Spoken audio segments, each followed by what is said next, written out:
This is the You Can Learn Chinese podcast. For everyone who's trying to learn Chinese or reaching for the next level, you came to the right place. I'm your host, Jared Turner, and a lot of people who tell you not to believe everything you read haven't even read everything they believe. My co-host is John Pasden, and he likes to read the transcripts of audiobooks. Let's get to it. Hey guys, this is Jared Turner joining you from Utah here in the United States. Hi, everybody. My name is John Pasden, and I am located in Shanghai, China. John, it's one of my favorite times of year. Spring is mostly sprung here. And today we're talking about grammar. Well, not just grammar. We're talking about something that, grammar kind of fits nicely into, but for some reason, grammar does come up a lot when we talk about this. You're right. It is a little more because think of grammar. I don't know, John, I know you have a love affair with grammar. A lot of people find it rather dry and, but I think maybe you can spice it up a little bit and it's going to be, what are we really talking about then? Okay, so the topic of today's podcast is things that Chinese learners know that native speakers don't. And we're talking about things about the Chinese language. And so, your reaction is probably like, what? Of course, native speakers know everything and we learners don't know anything. But that's not entirely true. So you might think, how would learners know more than native speakers? And it really goes back to the way you learn a language. You're a baby or a child, you're immersed in it. And that's how you learn it without really even trying or without even understanding a lot of the rules that you acquire. John, this brings to mind an analogy about fish swimming in water. Maybe some of you have heard this before. Here's how it goes. It says there are these two young fish. They're swimming along and they meet an older fish who's swimming in the other way. He nods to them and says, "Morning, boys, how's the water?" And the two young fish, they swim on for a little bit and they look at each other. And one of them says, "What's water?" All right. So this is like a thing like you're immersed in it, you're living in it, but you don't know what it is. And I find that this is, John, this is, we're relating this, of course, to language. Hey, you not just grew up with this, you're a native speaker of your language, and maybe you're able to use the language and have a great command of the language and be maybe an excellent orator and writer, but that doesn't mean you understand and how to explain the language. And I think that's why we have linguistics as a field of study. Well, yeah, that's one of the things that we delve into. We try to understand the things that we don't just get intuitively. And actually, this is something I've talked about with some of my clients at Allset Learning. Some people say to me, I don't really like, these rules. I just want to get immersed and I want to acquire it. And they're like, I can do that, right? Why can't I just do it that way? To which I respond, yeah, you can do that, but you have to really get immersed. I mean, are you really going to be in an environment where you're hearing Chinese all day long and just speaking Chinese and no English for years on end? Because if you do that, then yeah, it's going to work. But most of us, we can't just abandon everything, for such a pursuit. So then let's dive into this a little bit. So, hey, there's things, you as a learner, you're going to know some of the stuff that a native speaker doesn't understand. So what are some of these things? They boil down really to rules, because as a native speaker, you don't need to learn the rules, but especially as an adult learner, learning these rules can often speed up your progress. So the first one would be the tone change rules. We learn the basic tones, and then we learn that there are a few rules where the tones change. And if you're at an elementary level, you've probably learned these. If you haven't learned these yet, you can definitely look them up online, like on the Chinese pronunciation wiki. You can find them, you can learn them, you can hear them. But native speakers, they have no clue if you ask them about the tone change rules. It's pretty funny. And the three most common on those, I guess that I would think the most common one is the third tone changing rule, where you have two third tones in a row. Right, like hun and hao become hun hao, right? And that's the one that some native speakers actually do know. That one's maybe a little more obvious. I always think of 可以. It's not 可以, it's 可以. So instead of 3-3, it goes to 2-3. Right, but that's only one of them. And another one is the bu tone change rule. So bu changes from fourth tone to second tone in some cases. And then the one I still feel like I never really get is E, number one. Yeah, that one's annoying because it can Yeah. become second and it can also become fourth. Yes. And it can be first. Yeah, and it can stay first. And so that one's probably one where... So kind of depending on its mood that day, it'll. Nope, depending on the rules, Jared, the rules. Oh, dang it. That's one of the ones actually where if you hear these phrases enough that it kind of starts to internalize. But, there are rules. And I think for this one, the most native speakers don't really know those rules. Let's pull back that veil a little bit. Why don't they maybe know that rule? I mean, certainly they went through school and they studied this, and I'm sure a teacher somewhere along the way, talked about the rule perhaps, but why is it not maybe something that generally understood? Well, because they're native speakers, they don't need the rules. They speak without thinking, and it's just not fun for them to learn, these rules, so they don't need to, and they don't want to. So, Jared, if you want to be equally annoying to native speakers of English, you can talk about rules for English. Like, for example, there's a word spot. But if I say pot, is it just the same as spot minus the S gives me pot? Yes? No? I'm not hearing the difference, John. I mean, spot and pot. So the P in pot is like more aspirated. There's more air coming out. But when you say spot, it's not as much. And if I were able to speak like in a non-native way, you would probably hear it, or if you edit the audio. But, because you're a native speaker, you don't know this and you don't care. Okay, John, I got one for you. How about the word read? So, hey, you're going to read something. But if you read something, you just read the book, it's actually spelled the same. If you look at it, R-E-A-D. So read and read is exact same. But I think it's like you come across it in context. You don't think about it like, oh, which one is this? And you just automatically kind of know, and you'll pronounce it properly. Well, yeah, but it's a little different because you have to learn to read. And these are rules for reading, whereas pronunciation, you never learn it. It just is fully acquired. It's unconscious. Okay, granted. But I think there's maybe a little similar. But John, this brings to memory, though, something I once encountered when my kids were in school there in Shanghai. There's like a WeChat parents group or something. And someone was asking about, what's the tone of this character? Because some kid needed to put a tone marker on his homework. And nobody was really kind of sure. And I wasn't entirely sure, but I had Playco. So I typed it in and I looked it up. I'm like, oh, it was like second tone or something. I think there was an argument. It was second, third or something. People thought it was some different tone. And I'm like, oh yeah, it's like second tone. And people are like, oh yeah, you're right. And the teacher's like, that's correct. And I thought it was kind of funny. I'm like, I'm the learner here. I'm not the native speaker. But of course, they just know the tones, right? I mean, their Chinese is infinitely better than anything I'm going to be able to speak. And they're speaking flawlessly. But when you have to step back and think about what actual tone was on that character, sometimes they're not able to actually say. Yeah, it's funny. I've talked to native speakers who just don't know the tones at all. They just talk and they don't know what tones they're using. Other people have to repeat the word to themselves several times before they can tell you what tone it is. And then there are some that actually know the tones. I'm not really sure why some people know them better than others, but it's not a given, right? Yeah. It's kind of a funny thing. So here's another one. This one's related to grammar. And it's kind of funny how sometimes Chinese people, like when they learn a foreign language, they come across this conjugation thing for the first time because, European languages, they conjugate their verbs. They have formal tenses and all this. And then when a person learning Chinese asks them, well, how do you conjugate Chinese verbs? They might say something like, oh, we don't conjugate verbs. But then they'll get a question like, but then how do you have tenses? Right? And then they'll get all confused because it's like, well, we have to talk about time somehow. And a lot of native speakers don't really know how it works in Chinese. Yeah, I have a hard time describing it myself, John. I think in general, I kind of just in my mind think like in Chinese, everything is present tense, but I know that's not necessarily accurate.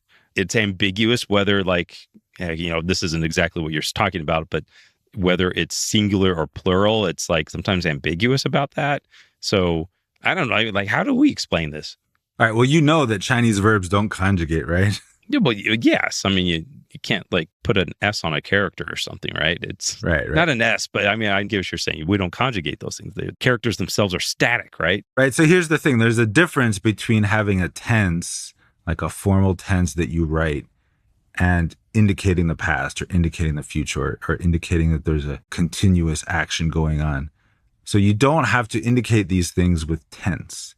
And so aside from tense, there's another system called aspect. It deals more with the flow of time and, things like continuous or completed or, that kind of thing.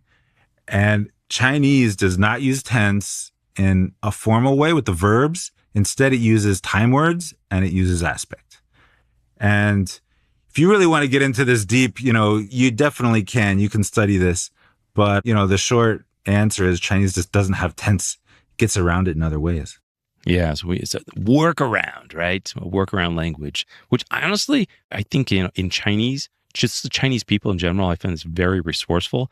And I feel like that, maybe it's just my own personal theory on this, is that that's a little bit of reflection of the language. You only have a certain amount of characters, they're static, they're fixed. And so you just get really resourceful on how you make those work together. Are you saying that they decided to do without tense because they didn't have characters for it? Maybe. I mean, if you think about even conjugating words, is that you're kind of changing the spelling, right? Some of the times in conjugating, it just goes to an entirely different word. But, in that aspect in Chinese characters is that you can't just kind of like change part of a character, or tag. I don't know what I'm talking about. I'm just making this. Well, I think you're putting the cart before the horse here because the written language came much after the spoken language. And the written language developed in a way that served the spoken language. Ah, got it. And so maybe the written language helped keep the spoken language in line, so to speak. But, definitely the written form serves the spoken form. Well, that's a good insight. Actually, Jared, there's something in modern history that this kind of reminds me of. That whole thing with DeepSeek and how, Chinese engineers couldn't get their hands on the best AI chips. So they made do with cheaper ones and they made something, awesome. Yeah. Yeah. And so you don't need a tense. You can still have perfectly, expressive and logical speech with just aspect. All right, John. So is this all we have for grammar? That's all we have for that piece of grammar. So now we're going to move on to fantastic, which is about time words. All right, this one's pretty easy to understand. We're not getting into, such complicated linguistic grammatical concepts. Whew. Sigh of relief. Yeah, this is one of those things where, a lot of times both speakers of English and speakers of Chinese hear that there's like similar word order in English and Chinese. And it's true for very simple, subject, verb, object sentences. But as soon as you start throwing in time words, it's not quite the same.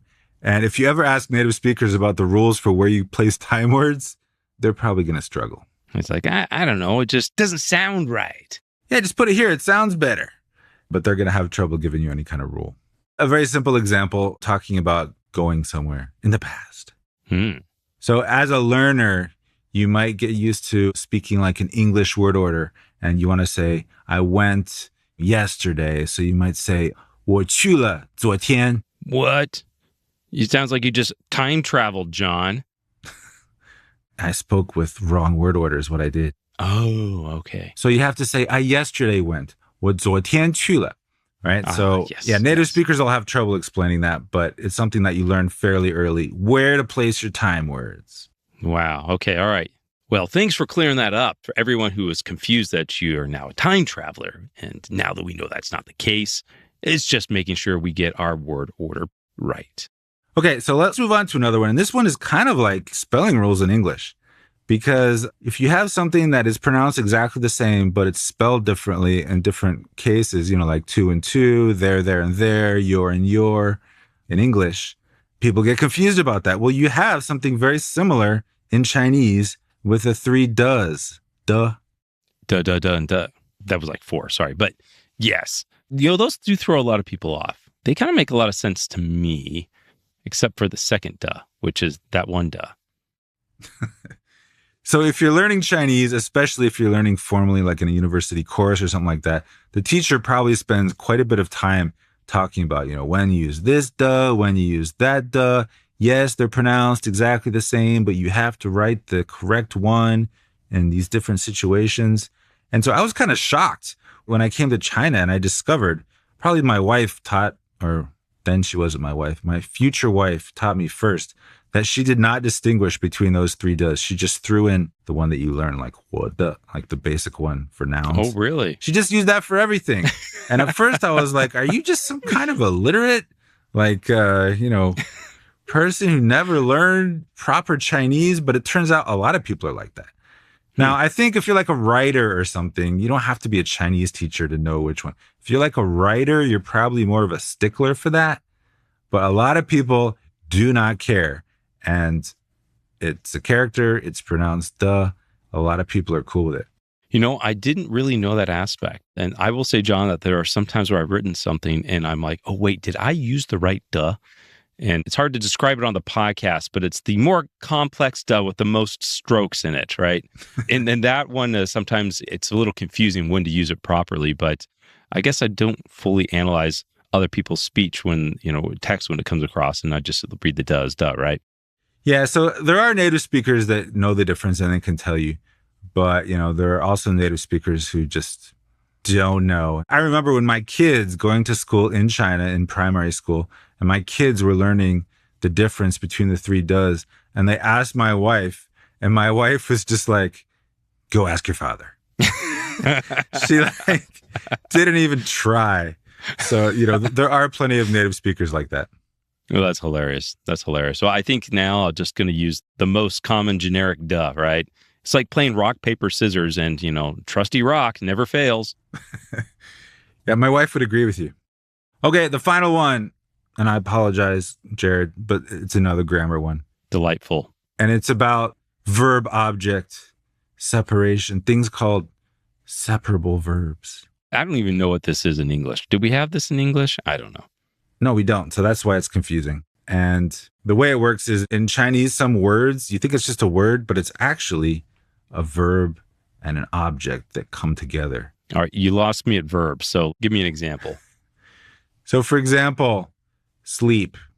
In Chinese, you often don't just sleep, you sleep asleep. Like 睡觉. Like there's the 睡, that's the verb. And then there's the 觉, it's the sleep that you're sleeping. You have to sleep asleep, 睡觉, right? But they're two different syllables. And because one's the verb and one's the object, you can separate them.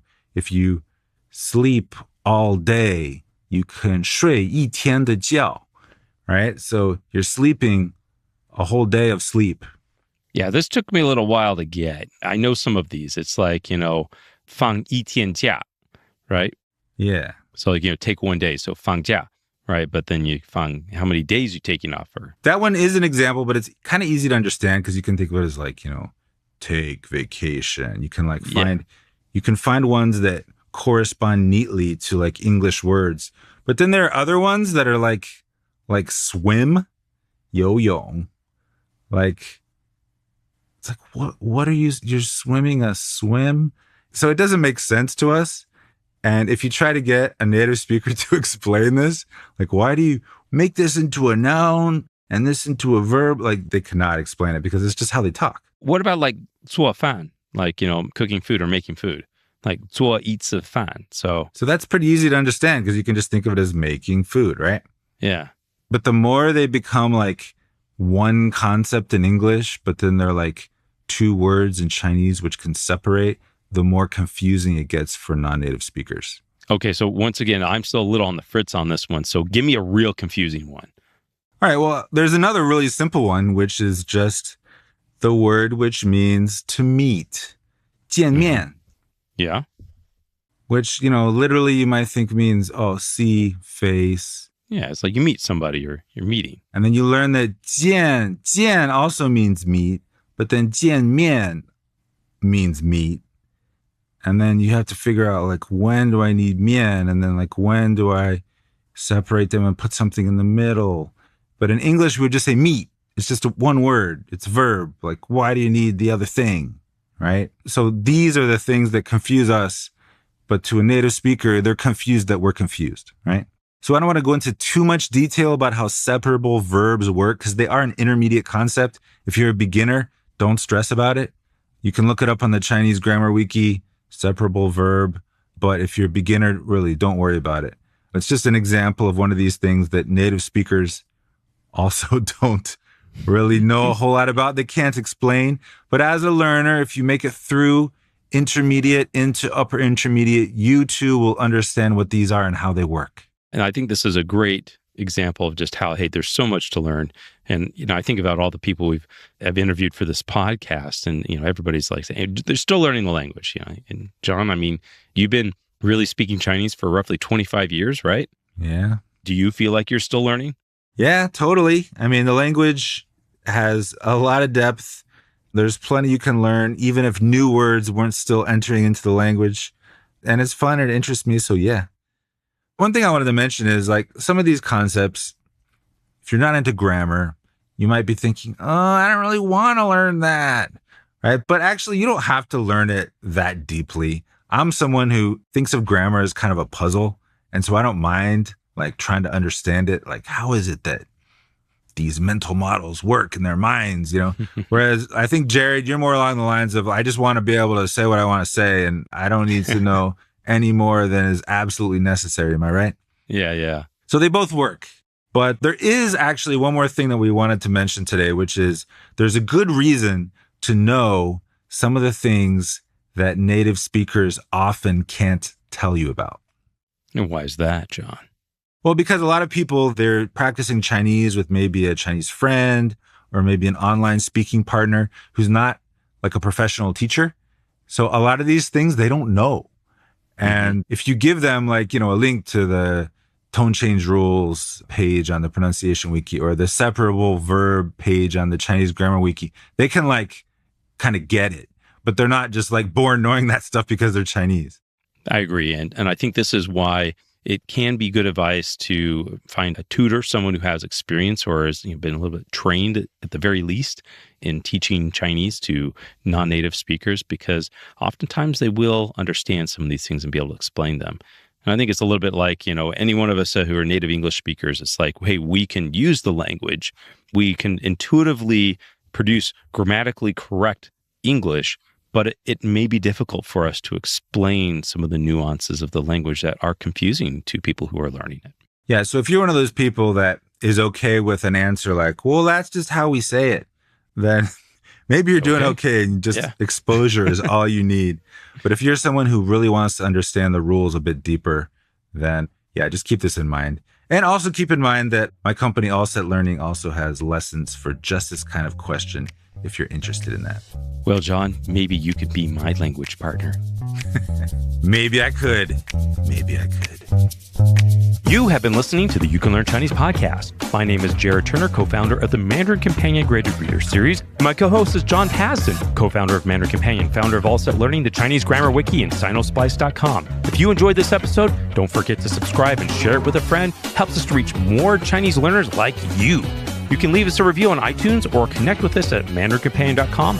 Follow us on Instagram, Facebook, and Twitter for more updates and tips on learning Chinese. If you got a story to share, we'd love to hear it. Visit our website to apply for a chance to be featured on the podcast. Looking for a great way to level up your Chinese? Check out the Mandarin Companion Graded Reader Series on Amazon, iBooks, Google Play, or wherever you get your books. Apologies to John Cena, we just ran out of time. The You Can Learn Chinese podcast is produced by myself, Jared Turner, and is edited by Jasper Chua.